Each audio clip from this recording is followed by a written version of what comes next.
Voices in silence, inner echoes. In a small town where everyone knew each other, there was a little girl named Adora, who brought joy and good fortune to her family. From the moment she was born, her parents Maria and Juan were overjoyed to finally have a baby girl. The little girl was named Adora. She brought joy and good fortune to her family. From the moment she was born, her parents, Maria and Juan, were overjoyed to finally have a baby girl. She was the first daughter in their family. They cherished her deeply, showering her with love and attention. Adora grew up surrounded by the warmth of her family and the close-knit community.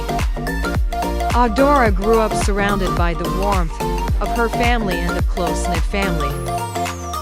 However, as time passed, Maria and Juan noticed something different about their daughter. No matter how much they played with her, she never responded to sounds or voices. The only reactions they saw were occasional squeaks and wandering eyes.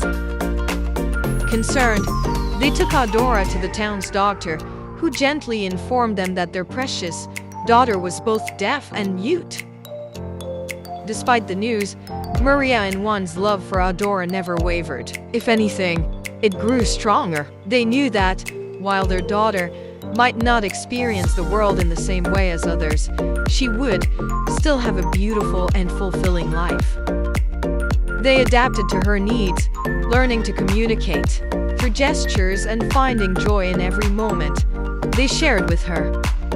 As Adora grew older, her curiosity and intelligence shone through. She played tirelessly around the house, her laughter and bright eyes filling the rooms with happiness.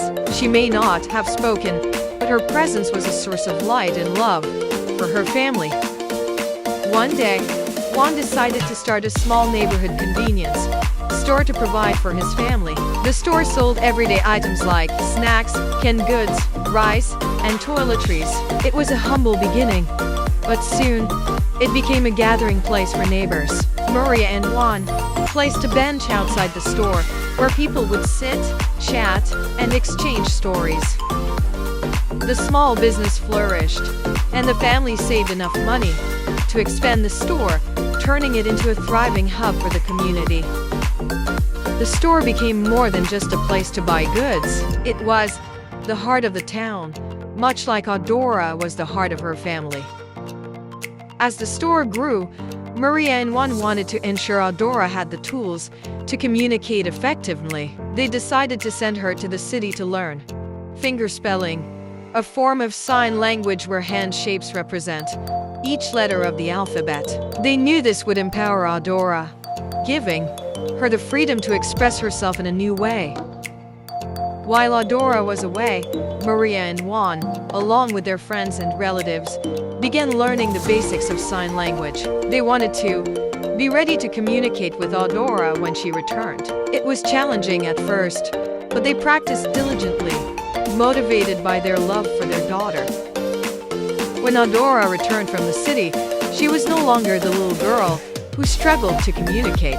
She had learned a new language, one that allowed her to express her thoughts and feelings with grace and clarity. Her parents and the entire community embraced this new way of communication, and soon, signing became a normal part of their daily lives.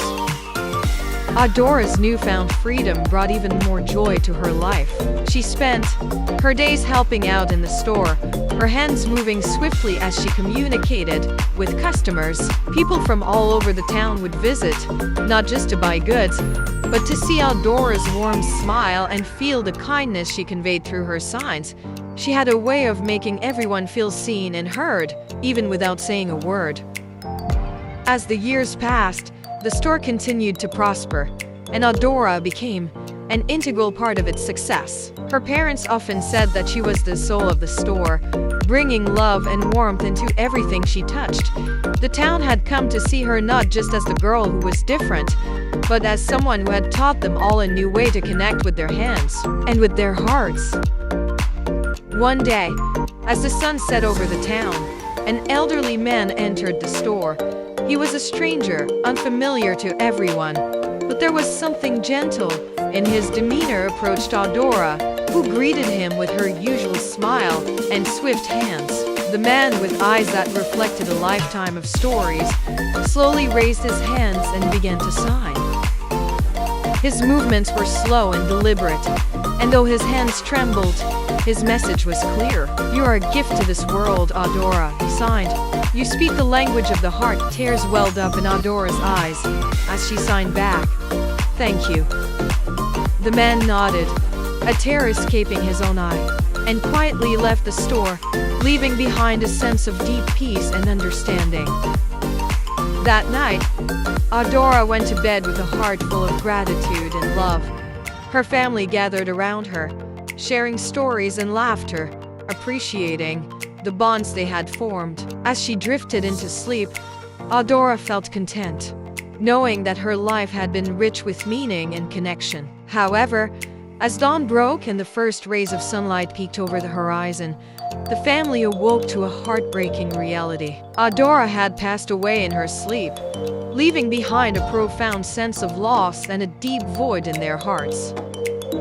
The news spread through the town, and the entire community mourned the loss of their beloved Adora. Her parents, though grief-stricken, found solace in the legacy she had left behind. The store, once a simple convenience shop, now stood as a testament to the love and warmth that Adora had brought into their lives. In the days that followed, the townspeople came together to celebrate Adora's life, sharing stories of how she had touched their hearts. They continued to use sign language, honoring her memory by keeping her spirit alive in their daily interactions. Though Adora's presence was no longer among them, her story lived on in the hearts of everyone she had touched. The melody of her life, a silent symphony of love and connection, continued to resonate, reminding them all of the profound impact one person can have, even without speaking a single word.